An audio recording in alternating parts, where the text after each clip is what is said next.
दिवस असो की रात्र, कडाक्याचं ऊन की मुसळधार पाऊस, अशा सगळ्या बिकट परिस्थितीची तमान बाळगता हजारो रुग्णांचे जीव वाचवणारे रुग्णवाहिका चालक आज संकटात आहेत.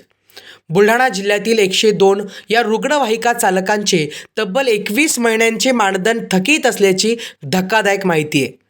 प्रलंबित मानधनामुळे शेकडो रुग्णवाहिका चालकांवर उपासमारीची वेळ आली आहे. शासन दरबारी न्याय मागणीसाठी चालकांनी जिल्हाधिकारी कार्यालयासमोर 10 मार्चपासून बेमुदत उपोषण सुरू केलं. दरम्यान उपोषणाला बसलेले रुग्णवाहिका चालक सय्यद वहीद सय्यद हमीद यांची प्रकृती देखील खालावली. गेल्या काही दिवसांपासून सुरू असलेल्या या उपोषणामुळे त्यांची तब्येत बिघडल्याचं माहिती आहे. त्यांना तातडीने जिल्हा सामान्य रुग्णालयात दाखल करण्यात आलं. त्यामुळं आता हे आंदोलन अधिक तीव्र झाल्याचं पाहायला मिळते. जिल्ह्यातील 102 रुग्णवाहिका चालकांचे तब्बल 21 महिन्यांचे मानधन थकीत असल्याने सय्यद वहीद यांनी आमरण उपोषणाचे हत्यार उपसले होते. मात्र अन्नाचा कणही न घेतल्याने त्यांची प्रकृती चिंताजनक झाली आणि प्रशासनाने त्यांना तातडीने उपचारासाठी बुलढाण्यातील सामान्य रुग्णालयात हलवले. रुग्णवाहिका चालकांचे वेतन रखडल्याने त्यांच्या कुटुंबावर उपासमारीची वेळ आली. वारंवार निवेदने देऊनही प्रशासनाने याकडे दुर्लक्ष केल्याचा आरोप होत आहे. जिल्हा शल्य चिकित्सक आणि संबंधित अधिकाऱ्यांनी संगनमत करून वाहन चालकांची दिशाभूल केल्याचा आरोप या उपोषणकर्त्यांनी आपल्या पत्रात केलेला आहे. रुग्णवाहिका सेवा 3-4 महिन्यांपासून विस्कळीत आहे. त्यामुळे सामान्य रुग्णांचेही प्रचंड हाल होत आहेत. उपोषणकर्ते सय्यद वहीद यांनी आधीच इशारा दिला होता, जर त्यांच्या दिवाचे बरे वाईट झाले तर त्याला सर्वस्वी प्रशासन जबाबदार असेल.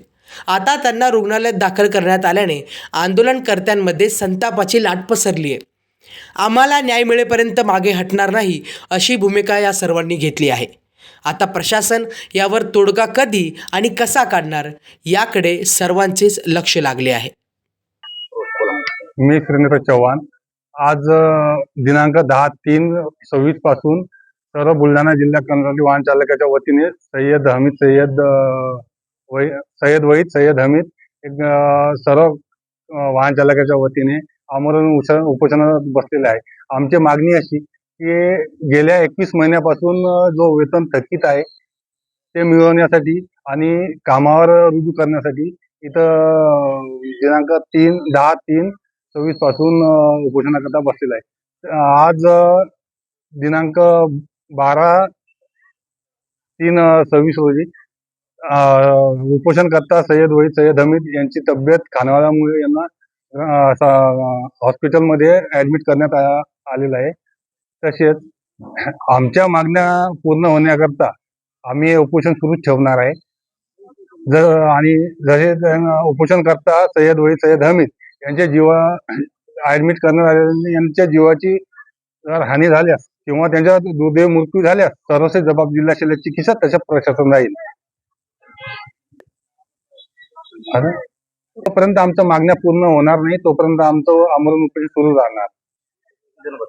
आम्ही 14 जण आहे. एक उपोषणकर्ता आहे, बाकी 13 जण त्यांना समर्थक आहे.